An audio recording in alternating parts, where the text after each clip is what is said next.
Welcome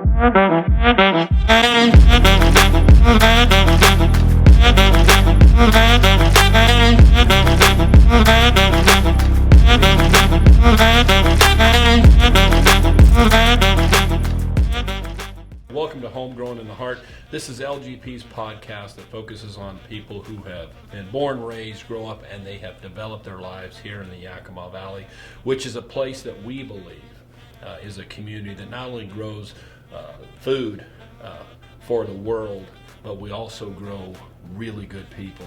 And our special guest today, although he was not born here, he developed his professional life and his family and has a true heart for this valley. It's my friend and my partner, Paul Larson. Paul, welcome to the show. Thank you. Glad to be here. What we want to do during our time here together is we want to get a little bit of background about who you are. I want to get some background about your professional development and your life in Yakima. And let's start with, you were not born and raised in the Yakima Valley. No, I was born and raised in Tacoma, Washington. But in the summers, I'd come and play sports in Yakima, and it was always a real thrill for us kids to go across the mountains and come see the Yakima Valley. Okay, and I can imagine back in the day, Yakima was probably a little bit different back then than it was today, or than it is today. Yakima was a little bit different back in those days, but it still is a great city.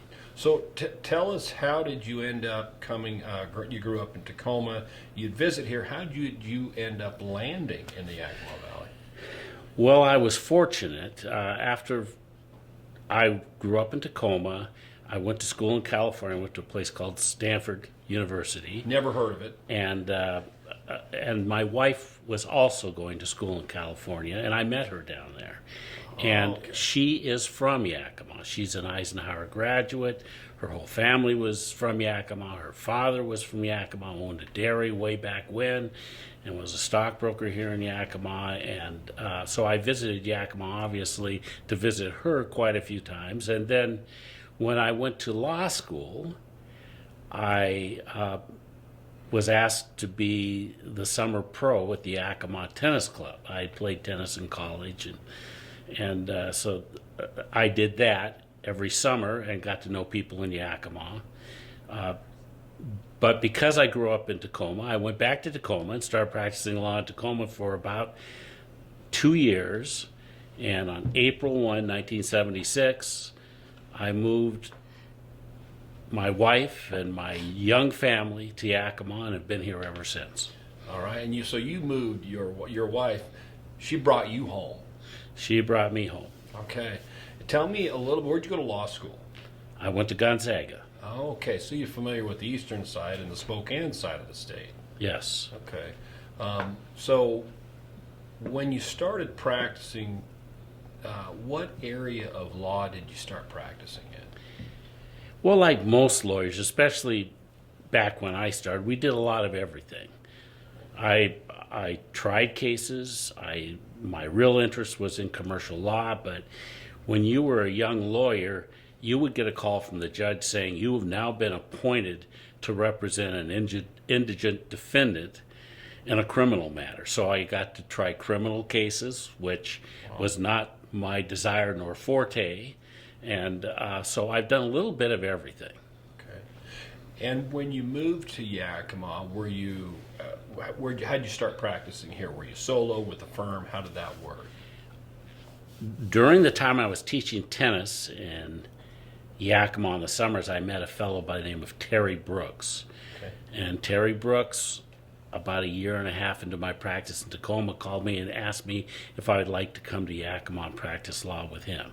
And we started a firm called Brooks and Larson. Okay.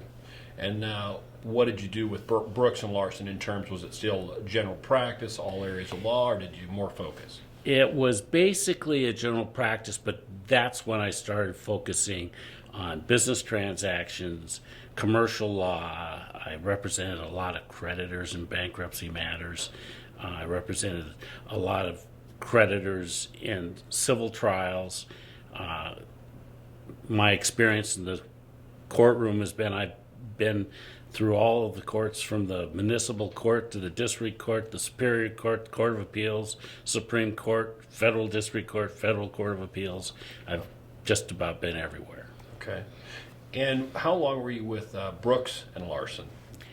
Brooks and Larson, we started April 1, Okay. 1976, and I was with Brooks and Larson till about 1986. Okay. And what developed from there?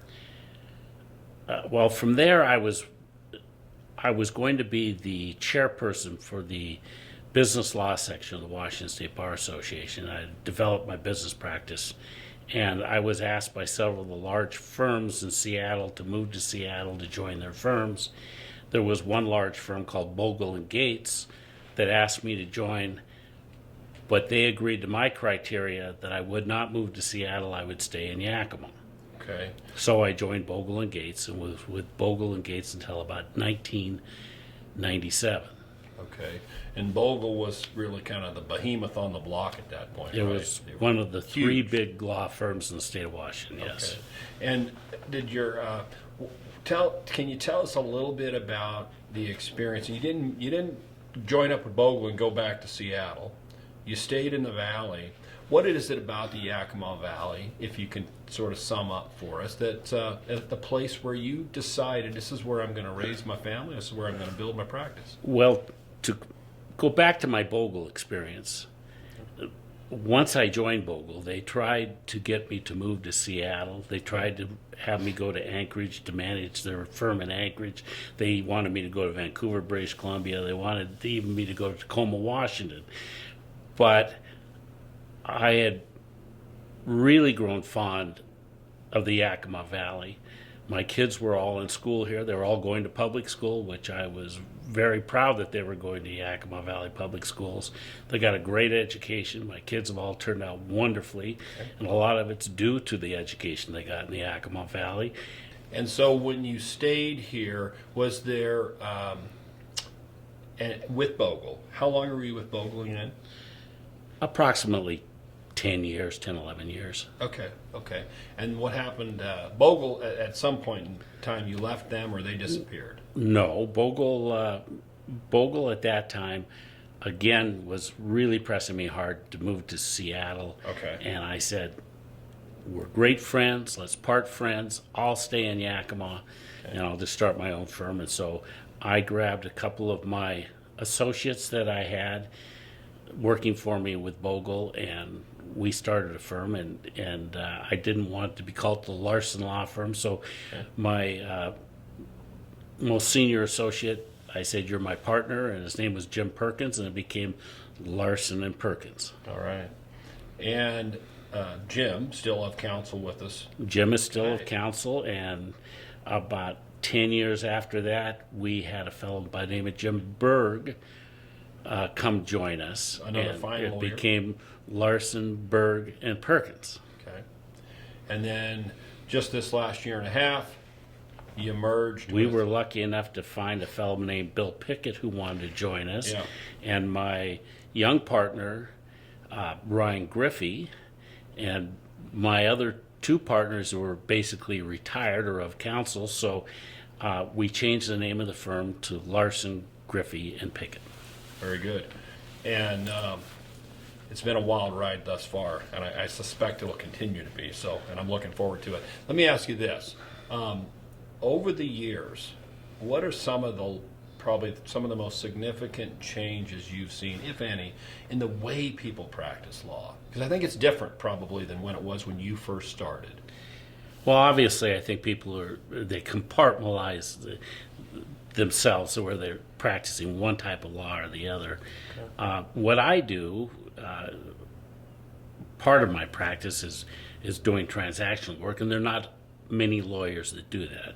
Okay. There are a lot of components to doing a transaction, and there are fewer and fewer lawyers that are willing to do that. So I enjoy doing it. It's a real challenge.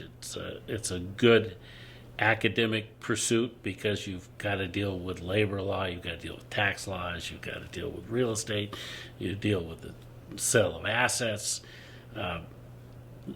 you have to combine all those things together, so it makes it challenging. And if I'm listening to the podcast here and I'm thinking, oh, this Paul Larson, he says he's a transactional lawyer. What does that mean to me? Well, transactions there are a lot of different divisions to it, but transaction may be a merger and acquisition. Transaction may be starting a business, starting a new LLC or a corporation. A transaction may be joining with another business in an endeavor, a joint venture. Transaction may be selling goods and services. There are all different types of transactions, and when we talk about selling goods and services, we may be talking about equipment that's worth millions of dollars. We may be talking about loads of apples that are worth hundreds of thousands of dollars. So they're not insignificant transactions within this Yakima community. And so if I'm looking for a lawyer in my own vernacular here, I'd say I'm looking for a lawyer that knows how to get a deal done legally, ethically, responsibly. You're that guy. That's the kind of lawyer you are. Well, I would hope so, yes. Okay. Yeah. Okay. Yeah. I do get a lot of deals done. All right. I like to consider myself a deal maker, not a deal breaker. There you go. Because on my end of the spectrum, it's usually the deal's been broke somehow, and then the litigation starts, and I have to deal with that. But for you, it's about making the deal. It's about making people's transactions come to life. Is that fair, I guess? Well, yeah, and it's also, as I said earlier, I did a lot of litigation when I started out, okay. And I learned that you've got to do the transactions properly to stay out of the litigation. Yeah. As I tell all my clients, you can have a deal with whoever you're doing your deal with a handshake and a cocktail napkin until things start going wrong and the parties don't agree to what they agreed to. So right. That's why we put it on paper. That's right. Okay. Yeah. Well, what would you? I mean, how many years do you have? How many seasons practicing? I think I'm on to my 49th year. Okay. Though I look a lot younger than that. You do. Hey, I'm gonna give you that. 49 seasons, so you'll be coming up on that 50-year pin soon. Yeah. All right. Which is an accomplishment for anybody that knows the State Bar Association. That is quite a milestone for people who've managed to continue to successfully practice for 50 seasons. That's a long haul. So, early congrats on what's about to come. Thank you. Now, let me ask you this: a lot of young lawyers, man, trying to start their practice, they're trying to do what lawyers do, and they want to help people. What are some of the advice that you, after nearly 50 seasons of being in this profession, could you impart to young lawyers who are watching, and even less more specific, young lawyers here in the heart of Washington that have decided, like you did, 50 plus seasons ago, I'm gonna make this place, my home. What would you say to those folks that would help them navigate this profession? Well, the first thing I tell them, it's not a 9-to-5 job. Okay. Being a good lawyer takes a lot of time. And when you're starting out practicing law, you do not know everything. And anything you get involved with, whether it's litigation or transactional work, there's a lot of education that you need to do for yourself. And your client probably should not need to have to pay for your education. So there's a lot of extra time you spend. You bill hours, but there's a lot of non-billable hours put into it. You should be prepared to do that. Okay. And there's hours before 9, and there's hours after 5, and there's hours on the weekends that you should be prepared and be willing to put forth and get satisfaction out of doing it. That's first of all. Second, as I always tell young lawyers and old lawyers, any client you have that you bring in the door is your most important client. If that client's not your most important client, you better withdraw from that client and have somebody else represent them, because they haven't come to you to be a second-tiered client. You treat all clients, whether it's $1 million deal or a $100 deal, they're your most important client, and you need to get whatever they need to have done. Yeah. So that would be, and probably the third is that you're part of the community. And most people became a lawyer to help other people and to help within their community. And so I got involved with lots of community organizations. And I would tell young lawyers, don't hide behind your desk. Get out in the community, volunteer to do things, and be part of the community, and you'll be rewarded for it. It's people will start getting to know you, they'll start getting to know your intellect, and they'll come to you, and it's a good way to prove your worth to people without paying a lot of money for an advertisement. Right on. Okay. So put in the hours. Every client's your most important client, and be a part of the community. Three things. Three important, and probably the last thing is, as I've told you and I've told everybody as forever, it's quality work, timely done. Right on. There Do you a go. good job and get it done timely. And as you've done, built your practice, those are those critical steps that you've taken, and I appreciate you relaying those to all lawyers, young and old, because those are very, very critical steps that people need to understand, and lawyers in particular, and as they try to develop a practice. So, thanks for sharing that. Let's talk a little bit about Paul Larson, the lawyer, as he moves forward toward that 50-plus year season. I understand that you have spent some time and have developed some expertise in this wild thing called mediation. Can you talk a little bit about mediation, what it is, number one, and then your approach to it? Sure, Bill. I've actually done many mediations as well as arbitrations, but mediation is an agreement between parties to try to resolve a particular issue. A lot of the issues I get involved with are complex business issues or complex estate planning issues, or maybe just emotional estate planning issues.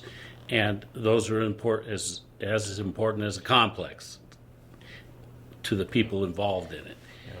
So with that, in a mediation is when parties agree to try to come together to get something resolved. If you don't want to resolve it and you want somebody in a black robe or 12 people to decide your issue, then mediation is not where you should be. But I will tell you from my experience of litigation is very expensive. It's time consuming. Unfortunately, the way our superior courts are run, you can be prepared to go to litigation and get bumped because of a criminal trial, and you may not get back to court for another year, and so it can go on for years and years. And there's the appellate process and everything else that goes with it.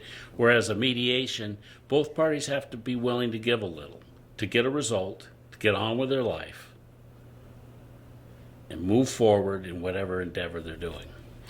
So with regard to mediation and this dispute resolution, an ability for people to come together to resolve their differences, what are some areas in particular that you focused on as a mediator to help people reach resolution? Actually, I've just about mediated most areas of the law, but the areas I get more frequently asked to be a mediator would be in the realm of probate, sometimes custody issues. A lot of them are commercial law issues, very complex commercial law.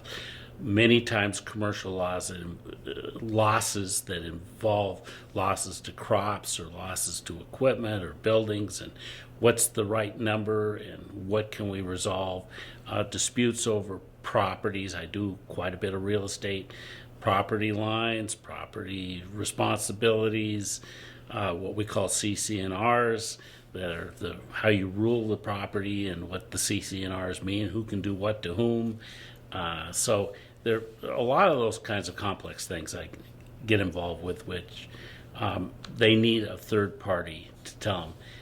As I tell people at the beginning of the mediation, this is not about who has the smartest lawyer or who's the toughest one in the room. It's a matter about getting it resolved. Very good. Look, over the course of nearly 50 years of practicing law, anything you would have done differently? Actually, not. Okay. I've people, obviously 50 years, everyone asks me when am I going to retire, and I keep... That's my next question. And I keep telling them, you have to work first to retire. And I've never felt like I've worked a day of my life. I've enjoyed every moment. Sometimes it's a little more challenging. But again, one of my comments I make to people, I've had good days and better days. And that's the way I look at the practice of law. Paul, tell me, there's so many varieties of areas to practice law in, and I know you have covered sort of the whole plethora of the law during a long career. How did you end up evolving into this mediation? What is it that drove you toward looking at and developing a mediation practice?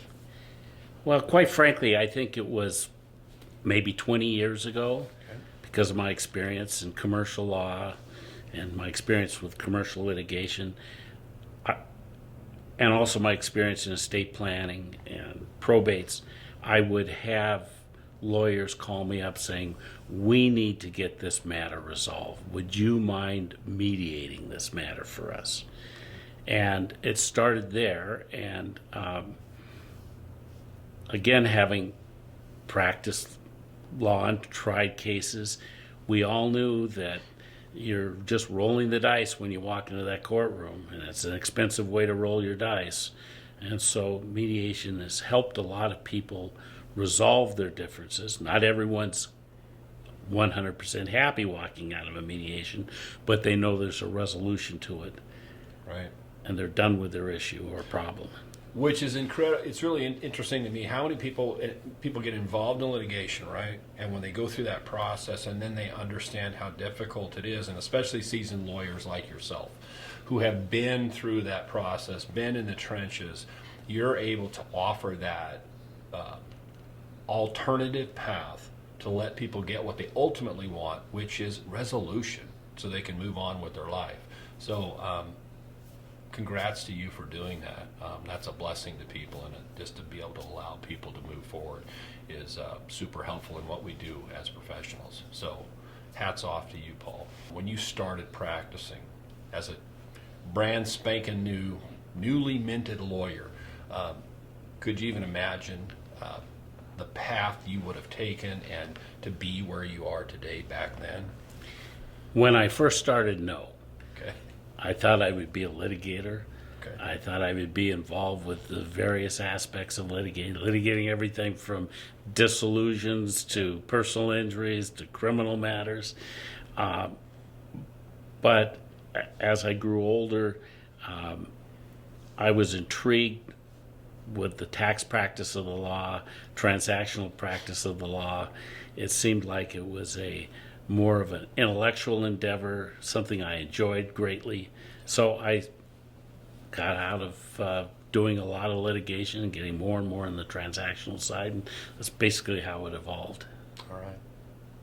One thing that strikes me about you, and you're going to have to tell me if I'm right or wrong here, and I'll buckle up in case I'm wrong, but you don't just practice law. You do not just practice law. You've actually focused and you have actually built a legacy in this community with regard to your professional and your personal life. Can you tell us a little bit about how does a person, and you got to put a little thought into this, how does a person go about building a legacy of integrity and honesty and quality work, timely done, that phrase that you've so embedded into our practice? How does one go about doing that?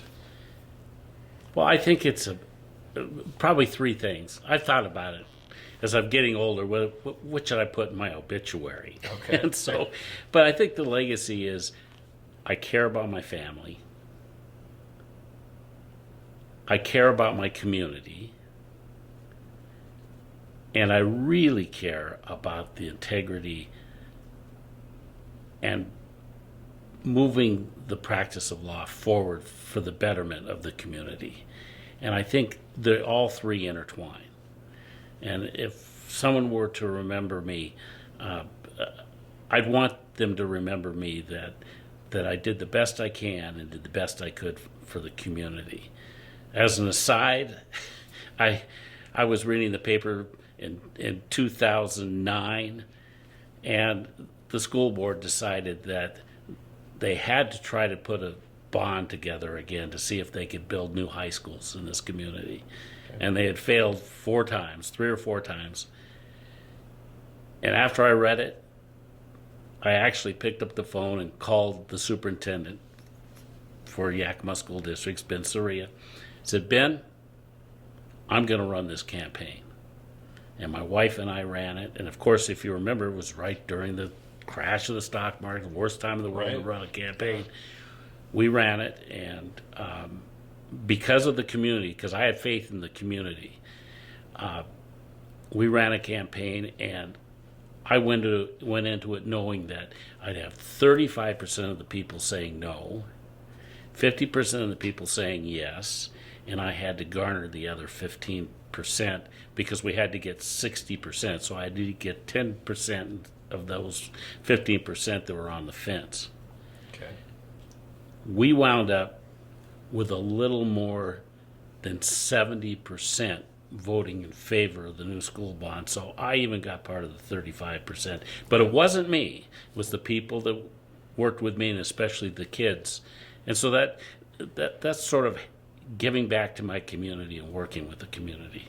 Yeah. That's probably my number one accomplishment that I've done. I've been president of lots of organizations, but helping the schools get what wound up being 3 new high schools in this community was great for the community. Right. There's a legacy right there. That's a long-lasting legacy and impact on this community. So, Paul, thank you for being here and sharing part of your story, some of the words of wisdom that you gave to young lawyers, much appreciated, and also sharing a little bit about the legacy that you have built here in this community and what a blessing it's been. We're very appreciative of you, and we just want to say thank you for taking the time to speak to us today. Well, I appreciate the opportunity. Thank you, Bill. And today, the call to action after listening to Paul's words is this. Think about how each and every one of you can build a legacy of goodness, a legacy of wholeness and completeness that enhances and continues to build this community, the Yakima Valley, which we know is the heart of Washington and a great place to live.